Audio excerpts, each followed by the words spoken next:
Israel, with the approval and logistical support of the United States, launched the first of a series of massive, unprovoked airstrikes against Iran. The justification for this attack, that Iran is on the cusp of developing a nuclear weapon, is a blatant lie. Even U.S. spy agencies deny this claim. 3 months ago, Tulsi Gabbard, the Trump-appointed Director of National Intelligence, said Iran is, quote, not building a nuclear weapon. Nevertheless, leaders in Israel and the United States are spreading this narrative as a cover for their violent criminal actions. This justification is remarkably similar to the fictitious weapons of mass destruction that launched the 8-year-long war in Iraq. U.S. media has seemingly learned nothing from the lessons of Iraq and Afghanistan, serving as a mouthpiece for Israeli-U.S. aggression rather than telling the world the truth. Why is Trump so eager to plunge the country into another destructive war with such flimsy justification? The answer goes far beyond this current administration. The toppling of the Iranian state is a long-standing goal of the Pentagon generals and the foreign policy establishment of both parties. They wish to replace Iranian leadership with a puppet government under the control of Washington and Wall Street, giving the U.S. direct access to the country's massive oil and gas reserves. No consideration is given to the horrific civilian death toll that would result. Iranians are already suffering under wave after wave of Israeli airstrikes, and Trump is signaling that the U.S. may directly enter the war by way of a massive bombing campaign. Tehran, Iran's capital, is a city of over 10 million people. Think about New York City. The death and destruction that would result from such a campaign is truly unimaginable. Any situation directly involving U.S. personnel could easily spiral completely out of control, dragging the entire region and even the world into a catastrophic conflict. There are currently 50,000 American troops stationed in the Middle East. There is the very real possibility that these troops will be ordered into a boots-on-the-ground war against Iran, which has a powerful military and a strong motivation to defend itself. The U.S. military is comprised of the sons and daughters of the working class. It is not the children of politicians who will be killed, maimed, and psychologically damaged for life to serve the interests of capitalism.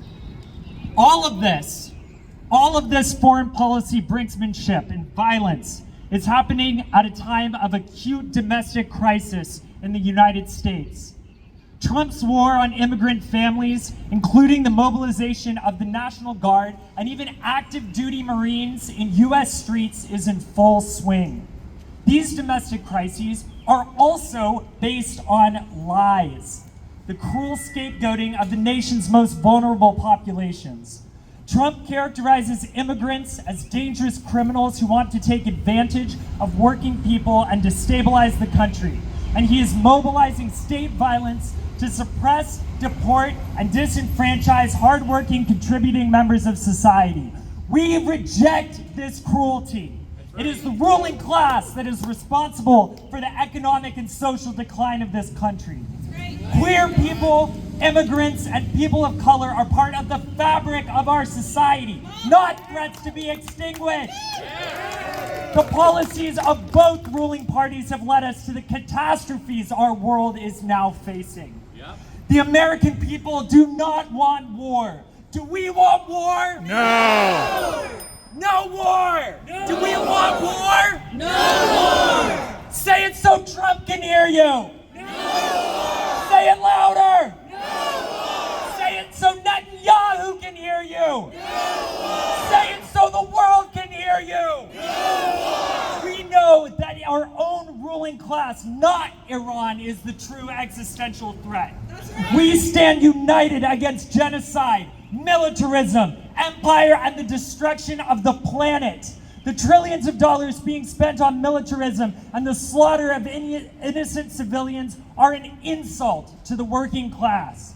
We need health care, decent schools, and affordable housing, not foreign war and domestic oppression. We demand an end to genocide and state violence. No war with Iran. No war with Iran. No war with Iran. Stand up in this moment. No war with Iran. No war with Iran. Thank you.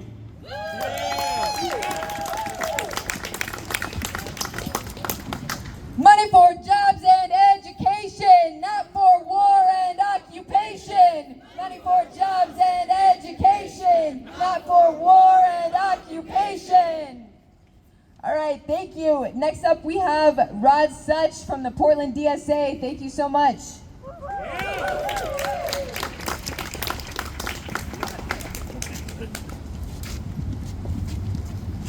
Hi, my name is Rod Such. I'm with the Portland chapter of Democratic Socialist of America, and I'm active with the BDS and Palestine Solidarity Working Group. Today we're standing outside the offices of Senator Ron Wyden and Representative Maxine Dexter to demand no war on Iran, end the genocide in Gaza, no more weapons to Israel. What are our demands? No more war. End the genocide. No more weapons to Israel. Right. What brings us here is Israel's illegal attack on the territory and people of Iran with full U.S. complicity. This attack has already killed hundreds of civilians, including women and children, crippled vital civilian infrastructure, and even attacked Iranian state television. This war of aggression has violated Iranian sovereignty and rights under international law. Shame! Donald Trump even brazenly called for the evacuation of Tehran, a city of 10 million people, Shame! and threatened the assassination of Iranian leaders. That's a violation of U.S. policy going back to the 1970s. This is not a war of self-defense. Israel is a nuclear weapons state with an estimated 90 nuclear warheads. It is the only nuclear weapons state that refused to participate in the Nuclear Non-Proliferation Treaty. Iran, on the other hand, has no nuclear weapons and is a signatory to the Non-Proliferation Treaty. It has allowed entry to international atomic energy inspectors for decades.